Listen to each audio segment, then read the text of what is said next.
ایک عورت اپنی شادی کے 17 سال بعد اس نتیجہ پر پہنچی کہ مرد اللہ تعالیٰ کی خوبصورت ترین مخلوق ہے۔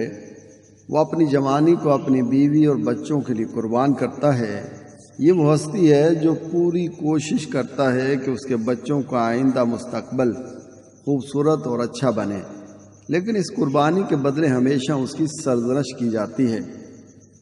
اگر کبھی فریش میٹ کے لیے گھر سے باہر قدم رکھے تو بے پرواہ، اور اگر گھر میں رہے تو سست اور بیکار۔ اگر بچوں کو غلطی کی وجہ سے ڈانٹے تو وحشی۔ اگر بیوی کو نوکری سے روکے تو مغرور اور رعب جمانے والا۔ اگر ماں سے دلجوئی کرے تو ماں کا لاڈلا، اور اگر بیوی سے پیاری باتیں کرے تو بیوی کا مرید۔ اس کے باوجود مرد دنیا کی وہ ہستی ہے جو اپنے بچوں کو ہر اعتبار سے خود سے بہتر دیکھنا چاہتا ہے۔ باپ وہ ہستی ہے جو اپنے بچوں سے نا امیدی کے باوجود عشق کرتا ہے اور ہمیشہ ان کی بہتری کے لیے دعا کرتا ہے۔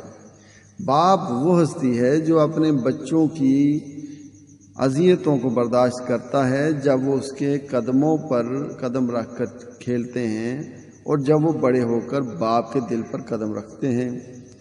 باپ وہ ہستی ہے جو اپنی بہترین ثروت، دولت، بلکہ جو کچھ اس کے پاس ہے اپنی اولاد کو بخش دیتا ہے۔